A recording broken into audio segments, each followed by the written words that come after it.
नमस्कार मित्रों, मैं Vishal Singh BCom e learning में आपका स्वागत करते हैं। आज हम कंपनी एक्ट 2013 के अंतर्गत प्राइवेट प्लेसमेंट, किसी भी कंपनी को फंड राइजिंग करने के लिए अपने आईपीओ शेयर इशू करना होता है, वहां सब फंड प्राप्त करते हैं। लेकिन कंपनी को अपने डेवलपमेंट करने के लिए वो पब्लिक इशू नहीं करना चाहती है, से बचना चाहती है, अब मैक्सिमम फंड प्राप्त करना चाहती है, तो एक सेलेक्टेड ऑर्गेनाइजेशन को वो ऑफर करती है। जो सेलेक्टेड ऑर्गेनाइजेशन होगा उसे हम कहेंगे private placement. No public offer and no advertisement. यह पब्लिक में इशू नहीं किया जाएगा और इसका प्रचार भी नहीं किया जाएगा। वो सेलेक्टेड ऑर्गेनाइजेशन इंश्योरेंस सेक्टर भी हो सकती है, बैंक भी हो सकता है, VC venture of the capital हो सकते हैं, एंड मीडिएटर भी हो सकते हैं, जिनके द्वारा वो कंपनी के पैसे प्राप्त कर सकते हैं।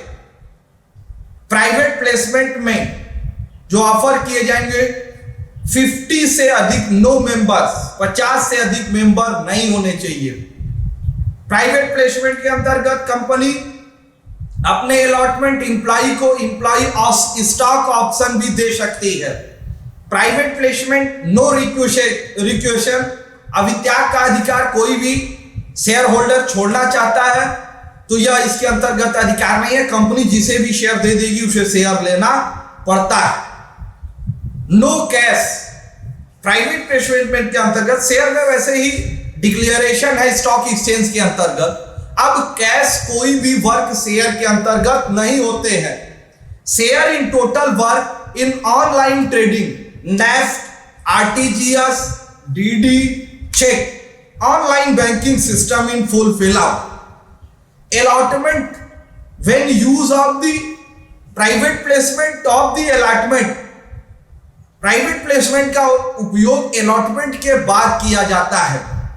प्राइवेट प्लेसमेंट से company very fast work fund raising, कम समय में ज्यादा से ज्यादा पैसे इकट्ठे कर सकती है। मिनिमम एक्सपेंसेस, फंड राइजिंग में कम खर्च होते हैं।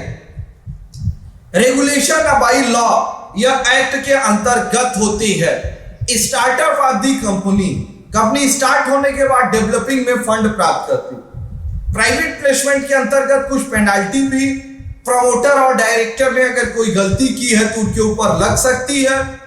वह 1000 रुपए से लेकर 25 लाख 1000 to 25 lakhs विलो के अंतर्गत हो सकती है। और दूसरे कंडीशन के अंतर्गत अगर उसके अमाउंट के संबंध में फ्रॉड करके पैसे प्राप्त किए गए हैं 2 करोड़ रुपीज और रिसीव्ड मनी, दोनों में से जो कम हो वो जुर्माना के रूप में लग सकता है। Return of the private placement, अगर कोई फ्रॉड होती है तो वो पैसे 30D में वापस करने होंगे, नहीं तो कंपनी के ऊपर 12% इंटरेस्ट सहित पैसे वापस करने होंगे। आज आपने मेरा पूरा वीडियो प्राइवेट प्लेसमेंट देखा, इसके लिए मैं आपको धन्यवाद कहता हूं।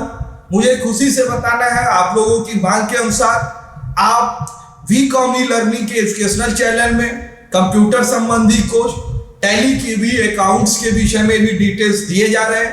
कंपनी एक्ट चल रहा है, बैंकिंग मैंने पढ़ा चुके हैं, इसको भी आप मेरे लिंक में जाके देख सकते हैं।